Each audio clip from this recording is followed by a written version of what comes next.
والصلاة والسلام على أشرف الأنبياء والمرسلين.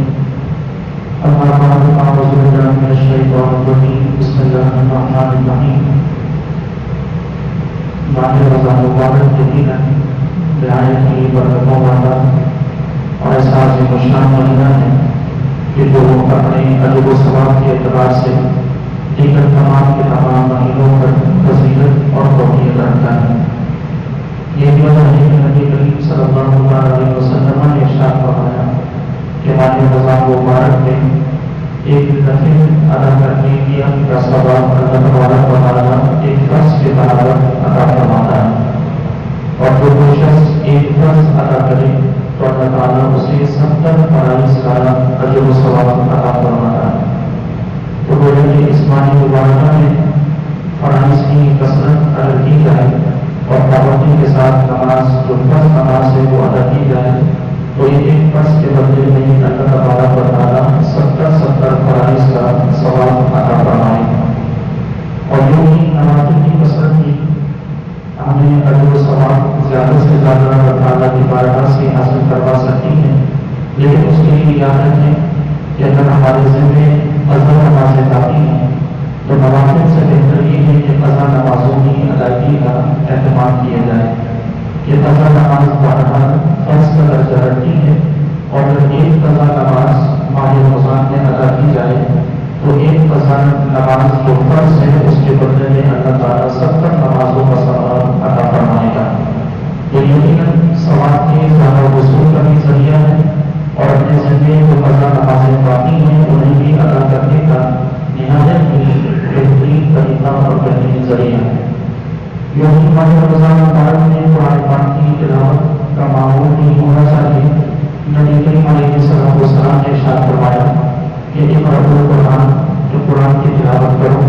فإنه يأتي يوم القیامة شفیعا لصاحبہ، کہ بے شک قرآن قیامت کے دن اس حال میں آئے گا کہ وہ اپنے پڑھنے والوں کی شفاعت فرمائے گا. تو اگر ہم چاہتے ہیں کہ قرآن پاک کا روز قیامت ہماری سفارش اور شفاعت کرے تو کم از کم ماہ رمضان مبارک میں قرآن پاک کی تلاوت کا معمول لازمی ہونا چاہیے، ورنہ ہونا بھی نہیں چاہیے کہ پوری زندگی ہم اپنی روزانہ کی روٹین میں قرآن پاک کی تلاوت کو اپنے ساتھ شامل رکھیں. ماہ رمضان مبارک میں کوشش یہ ہونی چاہیے کہ کم از کم ایک قرآن پاک مکمل کیا جائے، اور یہ کوئی مشکل کام نہیں ہے. اپنے دن کی روٹین میں سے صرف آدھا گھنٹہ نکال کر قرآن پاک کی تلاوت کی جائے تو آدھے گھنٹے میں ایک پارہ آسانی کے ساتھ تلاوت کیا جا سکتا ہے، اور یوں انشاءاللہ 30 دنوں میں 30 پارے مکمل کیے جا سکتے ہیں. اسی طرح ماہ رمضان مبارک میں نماز تہجد کی ادائیگی یہ بھی ہمارے لیے نہایت آسان ہے، کیونکہ تہجد کے وقت میں سبھی بیدار ہوتے ہیں صحیح کے مقصد کے لیے. نبی کریم علیہ السلام نے ارشاد فرمایا کہ فرض نمازوں کے بعد جو سب سے بہترین نماز ہے وہ تہجد کی نماز ہے. تو اس لیے اس تہجد کی نماز کم از کم 2 رکعت کی اگر سحر سے پہلے یا سحر کے بعد وقت کی مناسبت سے ادا کر دی جائے تو یقیناً نبی کریم علیہ السلام کی اس فرمان کے ساتھ ہم زیادہ سے زیادہ اجر و ثواب سمیٹ سکتے ہیں. یوں ہی اللہ تبارک و تعالیٰ نے جب ابلیس کو اپنی بارگاہ سے جب مردود قرار دیا تو ابلیس نے اللہ تعالیٰ سے یہ عرض کی کہ پروردگار تیری عزت کی قسم میں تیرے بندوں کو اس وقت تک پہچاتا رہوں گا جب تک کہ ان کے جسموں میں ان کی روح موجود رہے گی. تو اللہ تعالیٰ نے اس کے جواب میں ارشاد فرمایا کہ مجھے بھی اپنی عزت اور اپنے جلال کی قسم میں اپنے بندوں کی اس وقت تک بخشش کرتا رہوں گا جب تک کہ وہ مجھ سے بخشش مانگتے رہیں گے. تو گویا کہ ہمارے لیے ماہ رمضان استغفار کا بھی مہینہ ہے. زیادہ سے زیادہ استغفار پڑھنا چاہیے، استغفار کی کثرت کرنی چاہیے، نبی کریم علیہ السلام پر درود و سلام کی کثرت کرنی چاہیے. اور یہ بھی کوئی مشکل کام نہیں ہے، دن میں کم از کم ایک تسبیح استغفار کی پڑھنے اور دن میں کم از کم ایک ہی تسبیح نبی کریم علیہ السلام پر درود و سلام کی پڑھنے. تو یہ تمام تر اجر و ثواب ہم ماہ رمضان مبارک میں